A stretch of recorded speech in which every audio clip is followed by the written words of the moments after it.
Welcome back, you guys. Tonight we're going to be working on a Glock 48 slide. Now, I want to first tell you that this is going to be a little bit of a different build video than what we typically do. Usually we discuss the work, we do some cut work, some laser work, some coloring, and we bring it back. That does not happen to be the case today. So, want to kind of take you through this process, want to kind of, I don't know, I really just don't know 100% what I'm getting at, what I'm doing, what the end result should be, or what I'm hoping for. If you haven't figured it out, I got a little bit of a mad scientist inside of me, and occasionally I'll have a little bit of free time, a couple hours, and I'll just kind of go off the beaten path and try something that maybe I haven't done before, and I wanted to take you guys through that process. So the main reason we're using the G48 is because it has a different coating on the outside of the slide than what would be all of the other available slides for purchase, even throughout the years. So being this the first generation of the slide, it comes with this oddball coating, and it kind of got me thinking, like, you know, really, one, what is it? And two, what can we do with it? And how durable is it? Because a lot of people have reached out to me and they're like, hey, can you coat this slide back to pretty much anything because I don't like this color. So I find that people either really like the color or they'll accept the color because that's the only thing you can get it in. Or immediately they're like, yeah, I really like the firearm, but I really hate the color, and what can we do about it? So, and that's kind of where we are today. Customers sent me the slide. They were like, you know, hey, I need some work done on the slide, and hey, can we recolor the slide? You know, everybody's kind of like tiptoeing around it a little bit.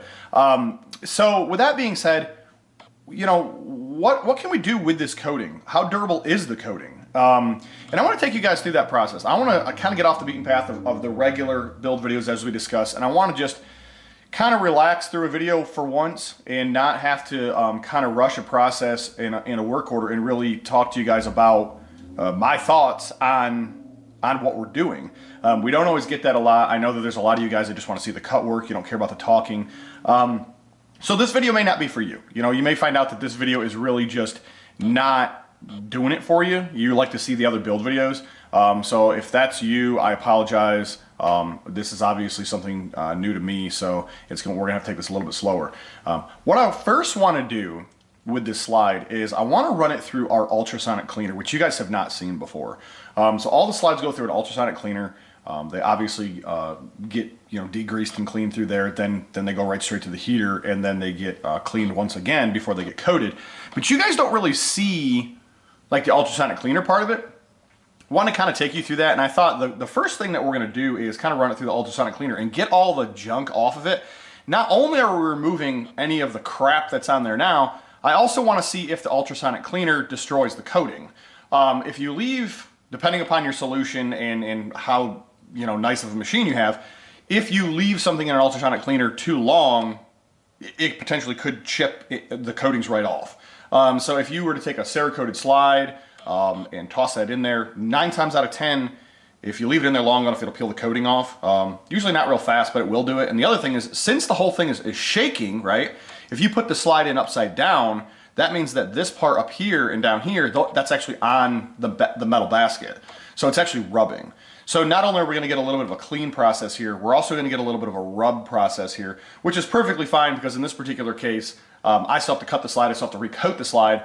So as far as peeling off the existing finish, it's going to have to happen in one form or another. And I tell a lot of people that you don't necessarily have to peel something all the way down to the raw in order to re-Cerakote that. One of the things, or the best way to describe that maybe is like anodizing on aluminum. So you wouldn't necessarily want to peel off of all the anodizing off in order to just re-Cerakote the aluminum, because the anodizing itself is a durable finish. So what you would want to do is scuff it up, rough it up, make it some kind of a porous based surface, so that way the Cerakote can stick to it. But by no means do we need to get too raw in order to actually achieve an actual good adhesion for the Cerakote. So we're going to do a bunch of different things.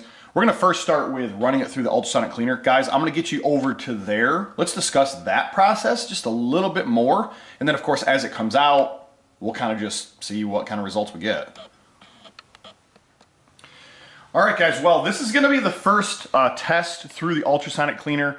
We're running a Crest Ultrasonic PowerSonic serious cleaner. Okay, so they're pretty legit machines. If you haven't seen the Crest before, they've been in business for a long time, and I'm not going to say they're the best, but I am going to say they're probably up on the top of the list.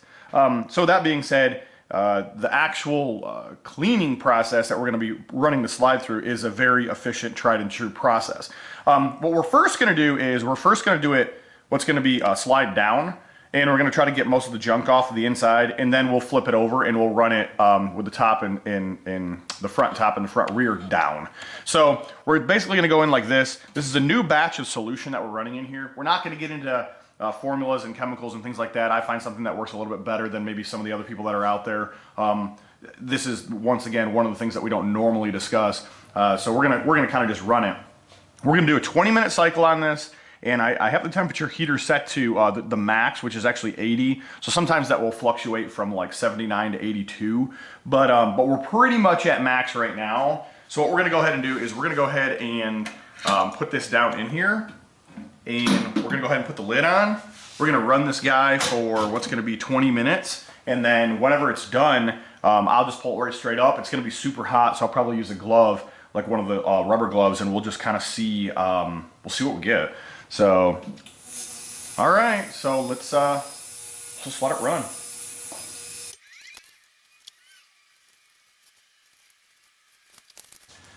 All right, guys, well, if it's not too hot, I'm gonna go ahead and try and take it out of here. We can get a better visual overall. It's definitely warm. I'm really liking the way that it came out. Looks really, really clean inside of here, as it should. I don't see any marks on it where it has any wear. You can see, it's hard to tell, but right here, right at the end of my glove, there's a little chip right there. There's two of them where it was sitting on the basket. So also you're gonna see the same thing back here. You can almost see two little lines right here. There's a polished line, and right here there's another polished line. You guys may not be able to pick those up. But guys, I think what we're gonna do now is I'm gonna go ahead and put it back in, but I'm gonna put it in this way. And let's see if we can disrupt the surface finish on the top side. Overall, it seems to have held up pretty good. I don't see where it's been chipping or peeling or flaking or any real discoloration. Obviously, it's super dry and clean right now, so that's why it kind of looks like it's got these water lines on there because it's been steam dried. But overall, real pleased with it. So guys, what we're gonna do now is we'll go ahead and put this in this way, and we'll see exactly how it comes out. So we're gonna run it for another 20 minutes. We'll do the same thing. So basically we'll just dunk it and go ahead and kick this guy on. We'll let it run.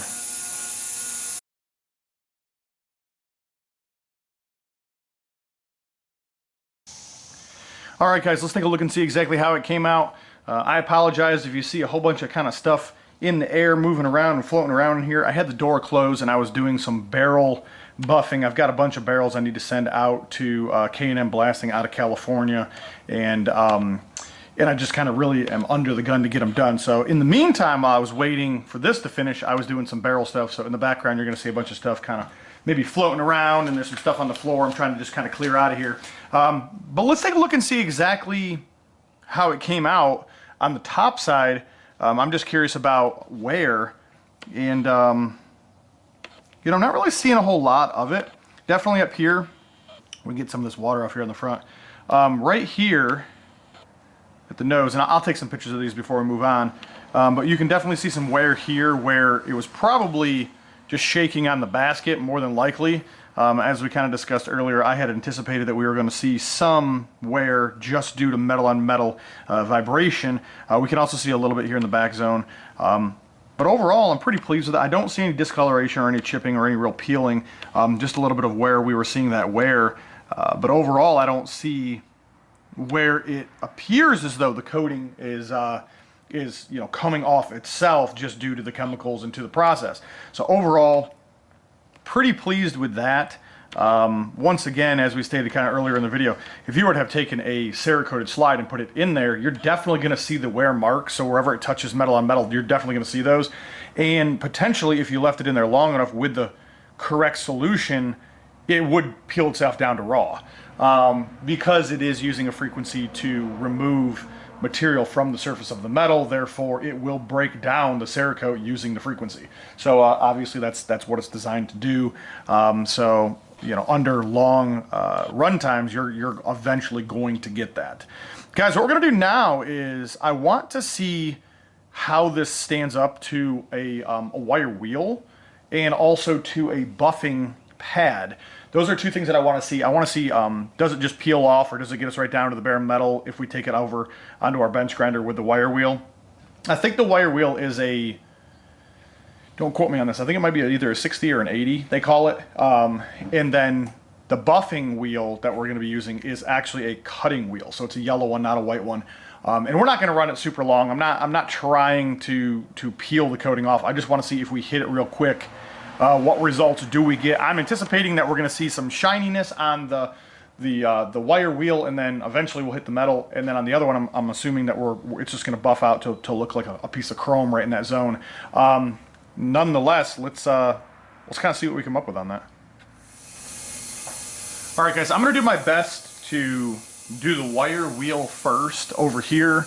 We're not running all the way at the top of what would be our RPM range, so the RPM range on this, I believe, is 3,400 RPMs. I'm sorry, 3,600 RPMs is what it's rated at on the top side. So we're probably somewhere 22 to 2,800 RPMs. We've got a little bit of range left.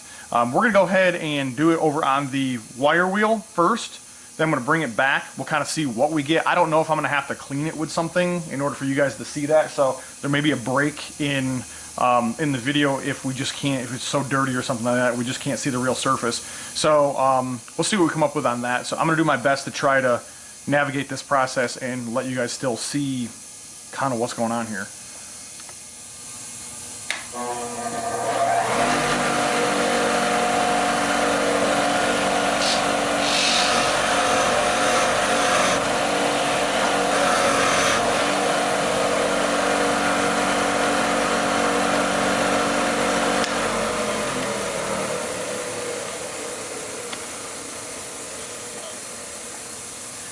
Alright guys, I apologize if it's a little bit loud here in the background. We do have some things running, but overall, 2 hits real fast and we're down to, basically down to raw. I'm going to go ahead and add a couple pictures to this video.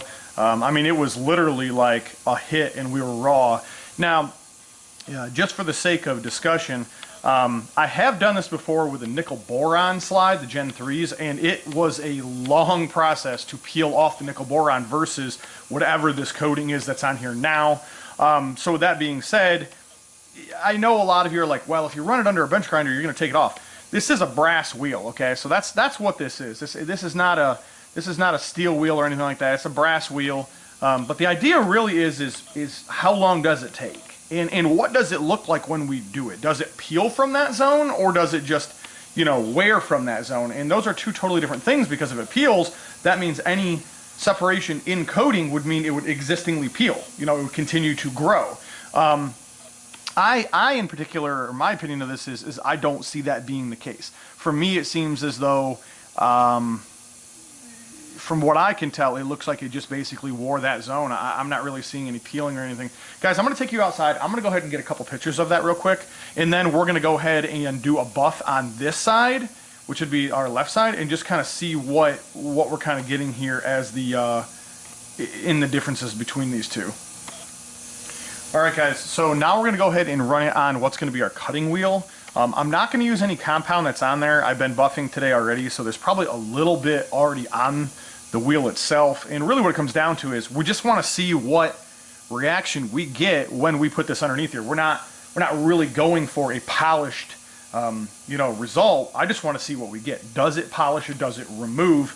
And we're just going to kind of take it from there, and we'll see kind of what results we get. My initial reaction of this is probably going to be that we're going to see a remove because of how fast that came off. I really just don't think we're going to see much of a polish on there, especially with it being a cutting wheel and not really technically a polishing wheel. So, but hey, we'll see what we get.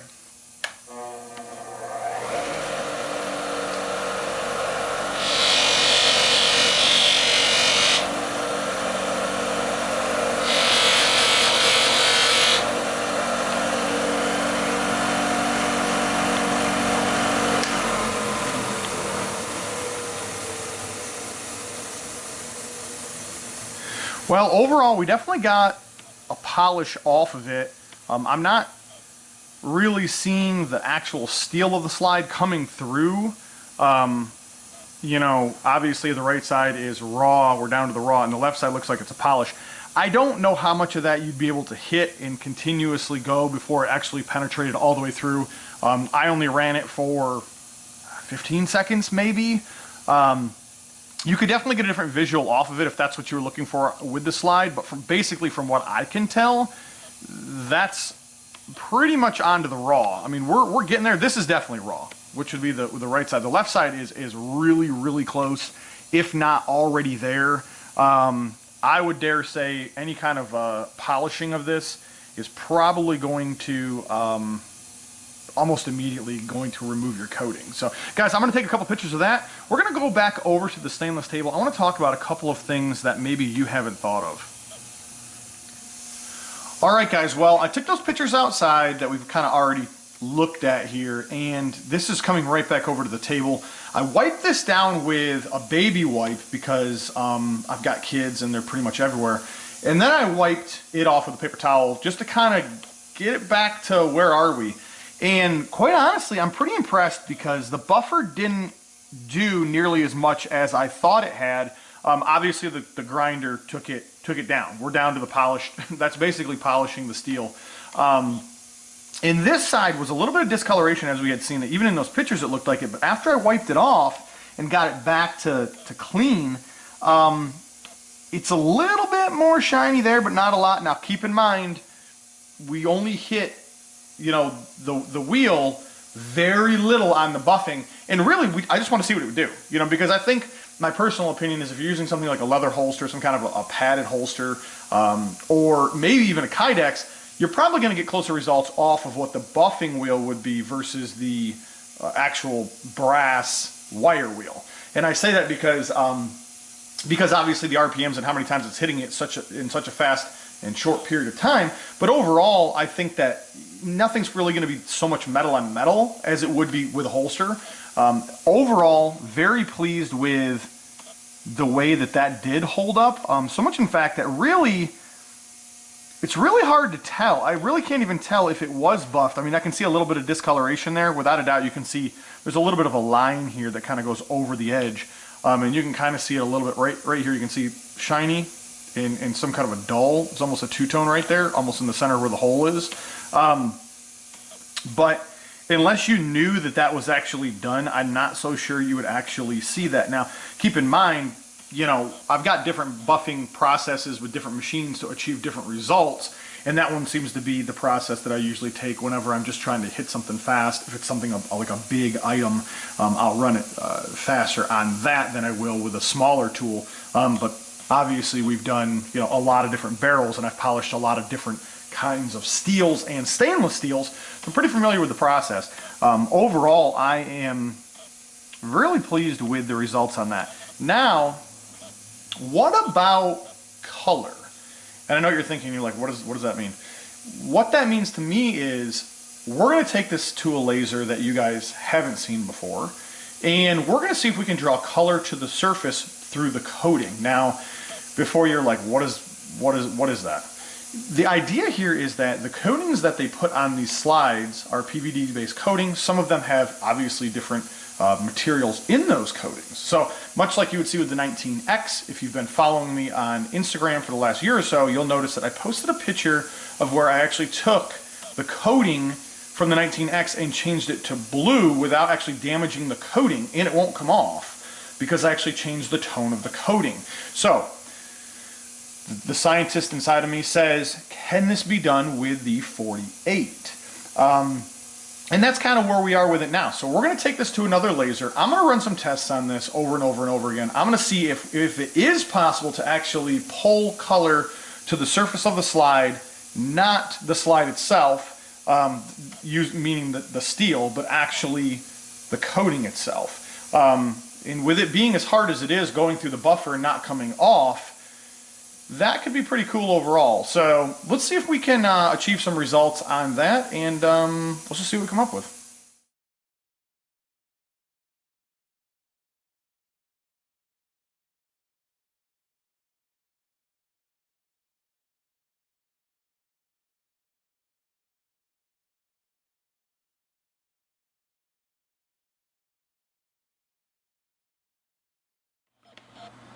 All right, guys, let's go ahead and take a couple of minutes here and see exactly how this came out running color on the existing coating that comes on these G48s.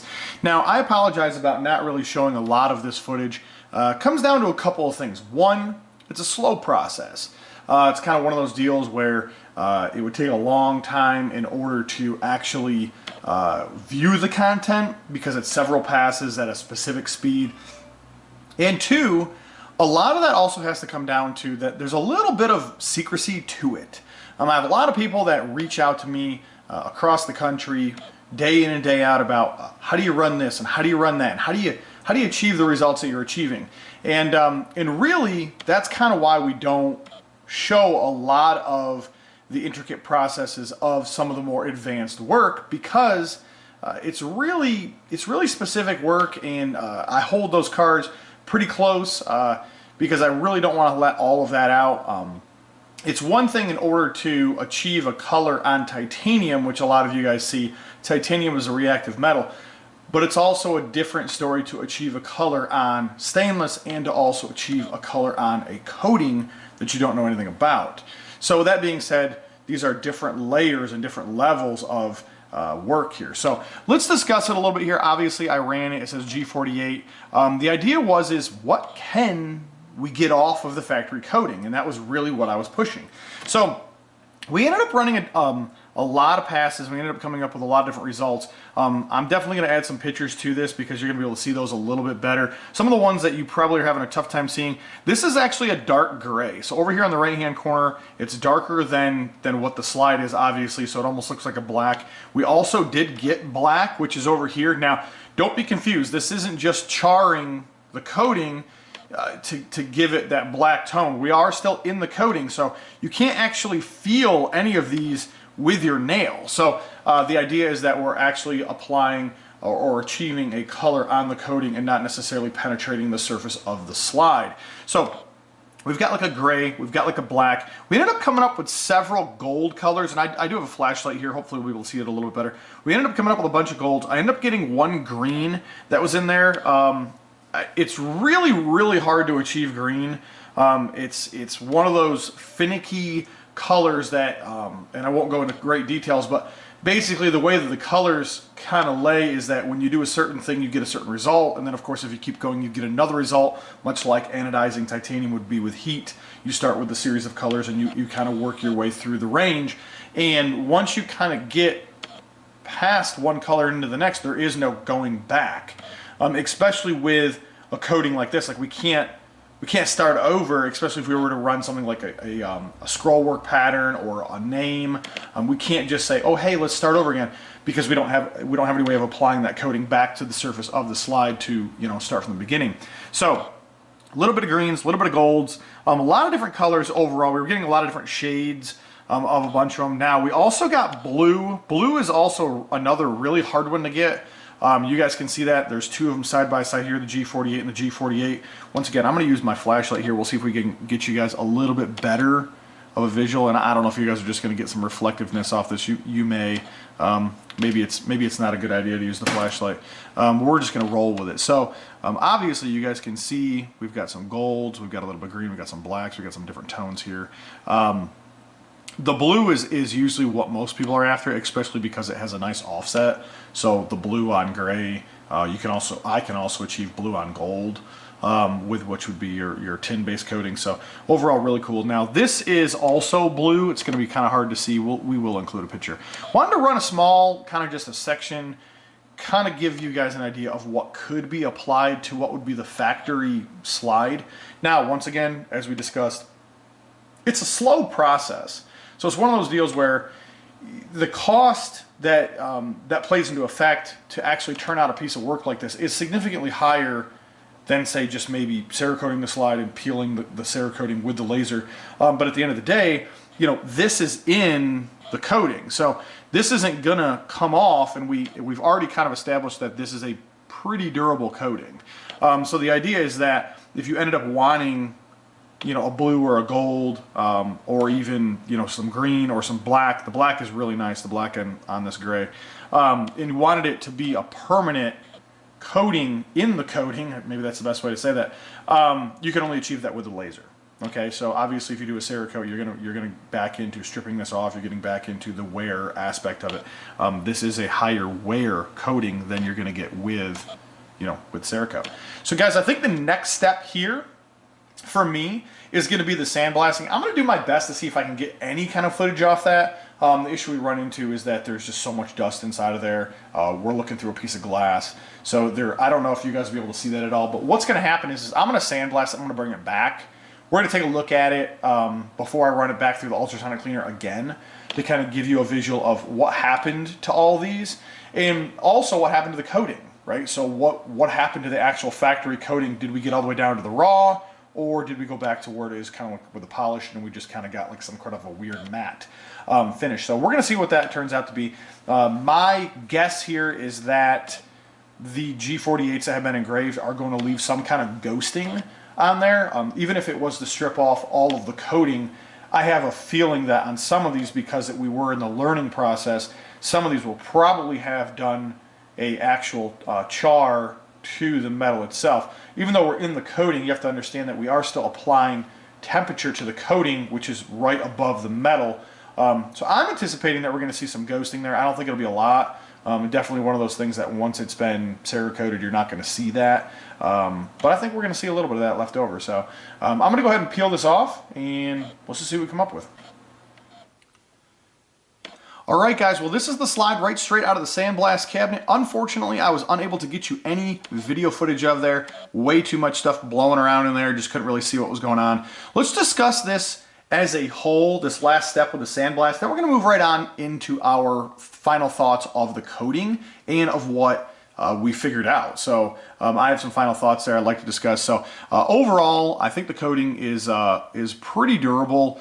Inside of the sandblast cabinet, it seemed to hold up pretty good. I hit it pretty fast. I ended up doing it pretty hard here, which is why you're getting this darker tone. This is the actual raw steel, and then right over in this zone, an area, is actually still the coating, which is very much a matte finish now because it has been hammered a little bit by the sandblast media that we use, which is a black coal by ALC. It seems to be a kind of a middle of the road nice media for a lot of the projects that I do. So overall, it's not too aggressive, and I think that we kind of achieved what we were after. Now, one of the other things that you're going to notice that we're still seeing some of those ghost lines of where some of the engravings were. Now, I anticipated that we were probably going to see that because we obviously are using heat to achieve a color on the surface, and therefore we're basically just polishing the slide underneath, and that's exactly what we have here today. Not all of them are here. Some of them have faded right into nothing, and others are pretty much just ghost lines, and of course all of that will be absorbed inside and under the coating whenever we actually do the Cerakoting. So you'll never actually see those.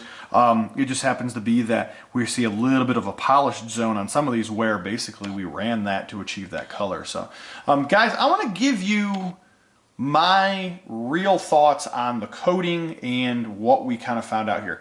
I believe overall that it's a solid coating. I believe based off of all the tests that I kind of did, all the results that I had visibly seen, I think that it's fairly durable. We didn't really run into any issues with the exception of the bench grinder, which took that right off here on the front. But what do you expect? I mean, it kind of came out being one of those that we ran it at, high 2,000 RPMs for even a second, would be 2,000 cycles inside of a holster in a second. So the idea behind it is that I did not feel like that was a fair test to the coating. However, as I stated earlier in the video, I have done that to nickel boron, and it really becomes a nuisance because it really didn't want to come off.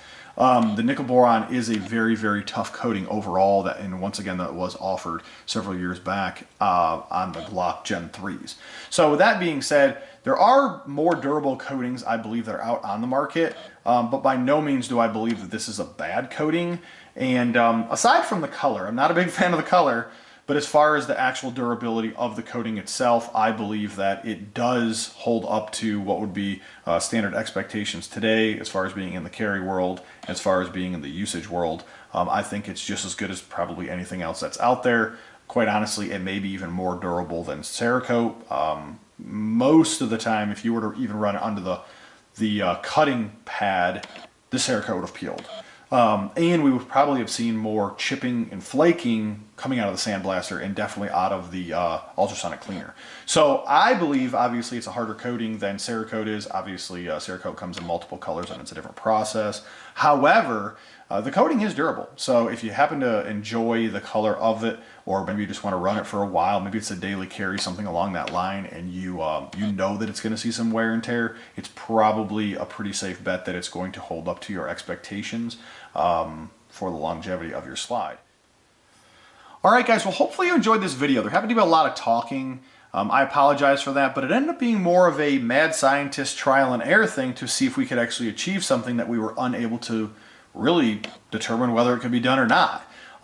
Since these slides are so new, there don't happen to be a whole lot of people out there offering a lot of advanced work on them, and I'm not so sure I will either. What I do know is that we have proven the fact that it is a possibility to do certain things that maybe other companies aren't doing out there. And let's kind of talk about lasers and the people just for a moment here. First and foremost, not all lasers are the same. Okay, I know there's a lot of guys that say, hey, I have a CO2 or I have a fiber. Well, it's not like saying you bought a truck. Okay, there's different makes, different models, and different layers upon those makes and models. And that's exactly how lasers work as well. You don't just buy a fiber laser, you buy a specific model that achieves a certain result on what you're working with. A lot of people don't understand that. They think that is a specific term to a general machine that we all use.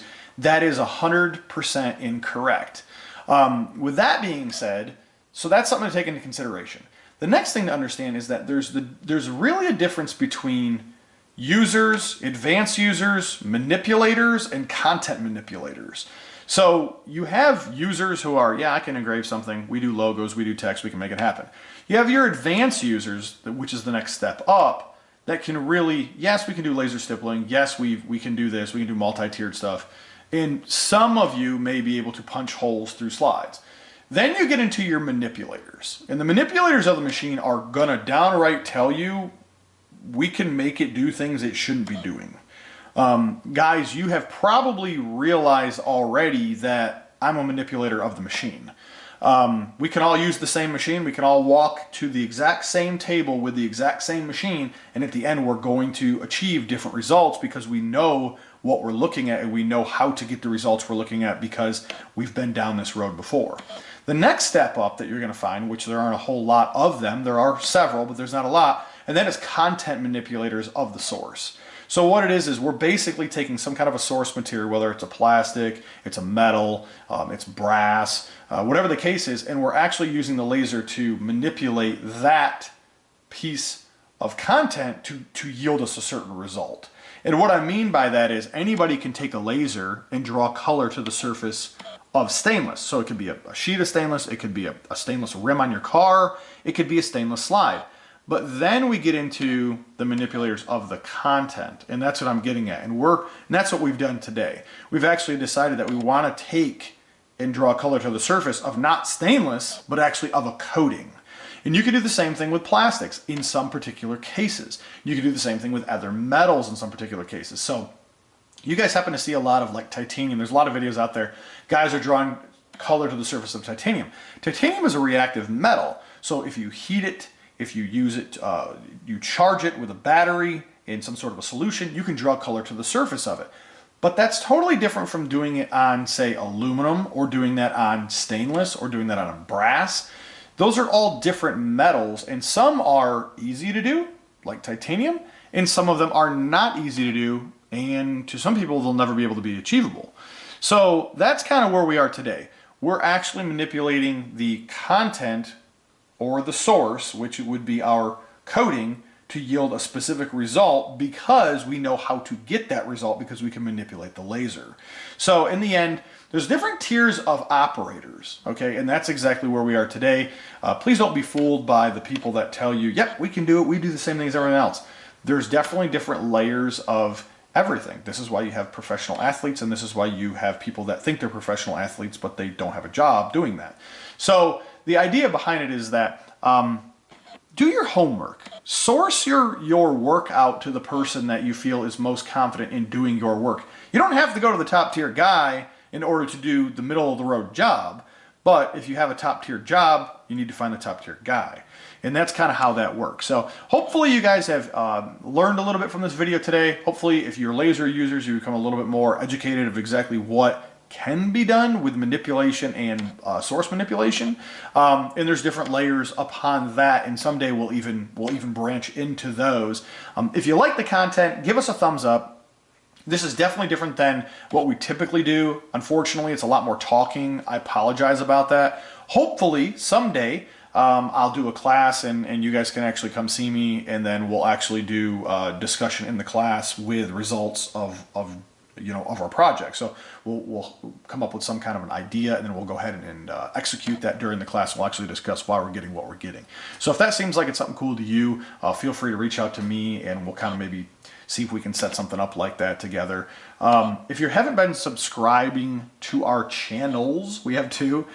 Subscribe to both those channels. Instagram and Facebook are open, so you're more than welcome to go there, check out the content. You don't have to have an account to view any of that on there. And of course, if you do have a YouTube account, an Instagram account, and a Facebook account, and you're not following, please follow. Leave us a review if you've already had some work done. Let other people know about us. That helps us generate new projects, and new projects mean that we have the ability to show you guys new stuff. So that's always a cool thing.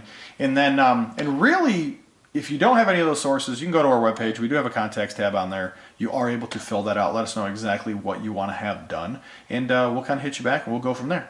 Guys, I'll talk with you on the next one.